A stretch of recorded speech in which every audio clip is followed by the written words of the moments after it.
পথকুকুরের জন্য নতুন দুয়ার উন্মোচন করল ফারি ফ্রেন্ডস ফাউন্ডেশন। দেশে প্রথমবারের মতো চালু করেছে তাদের বিশেষায়িত সিএনভিআর ইউনিট। এতে অসহায় কুকুরের জন্য মিলবে নানা জটিল রোগ সহ বিভিন্ন সেবা। তৈরি হবে পরিবেশ বান্ধব অবস্থা, বিশ্বাস ফাউন্ডেশনটি। বিস্তারিত হাসান সজীবের রিপোর্টে।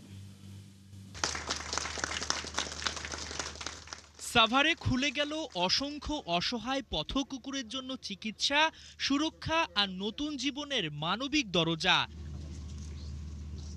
প্রাণী কল্যাণে কাজ করা ফারি ফ্রেন্ডস ফাউন্ডেশন আনুষ্ঠানিকভাবে চালু করেছে তাদের বিশেষায়িত সিএনভিআর ইউনিট।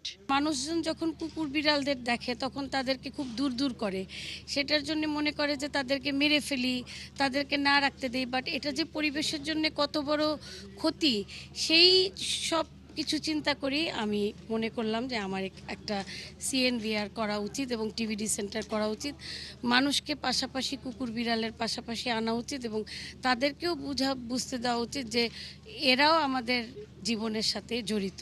উদ্যোক্তা এত ভালো, এত বড় মনের একটা পরিচয়, যেটা আমাদের জন্য একটা প্রেস্টিজিয়াস জিনিস।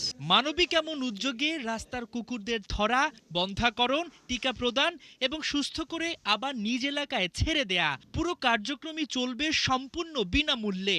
এতে একদিকে যেমন অনিয়ন্ত্রিত বংশবিস্তার কমবে, তেমনি জলাতঙ্ক সহ বিভিন্ন রোগের ঝুঁকিও হ্রাস পাবে। বাংলাদেশে এখন পর্যন্ত যেগুলো আছে সবগুলো কিন্তু অন পেমেন্ট কাজ হয়, and this is for 100% free of cost, যেহেতু পথকুকুরদের জন্য। এখানে ইপক্সি ফ্লোর মেনটেন করা হয়েছে, এয়ার ভেন্টিলেশন অনেক বেশি আছে, অটো ড্রেনেজ সিস্টেমগুলোকে মেনটেন করা হয়েছে, হাইড্রোলিক প্রেশার দিয়ে ওয়াটার ক্লিনিং সিস্টেমগুলো করা হয়েছে, সেপারেট আপনার স্ক্রাব রুম আছে। এত বড় পরিসরের স্পে নিউটার সার্জারি, আলাদা চিকিৎসা ও পুনর্বাসন ব্যবস্থার পাশাপাশি এখানে গড়ে উঠেছে দক্ষিণ এশিয়ার প্রথম বিশেষায়িত ক্যানাইন ক্যান্সার হাসপাতাল। তো গত 6 মাসে আমরা প্রায় 32টা স্ট্রে ডগকে আমরা 100% ক্যান্সার কিউর করে তাকে অলরেডি রাস্তায় কিন্তু আমরা রিলিজ করেছি।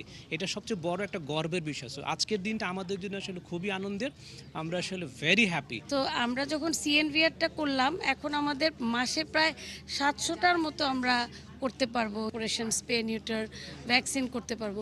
এটা যখন আমাদের এখান থেকে বের হবে, মানুষ যখন দেখবে, তখন মানুষেরও কিন্তু আস্তে আস্তে এদের প্রতি একটা মায়া দয়া তৈরি হবে। হাসান সজীব, একাত্তর।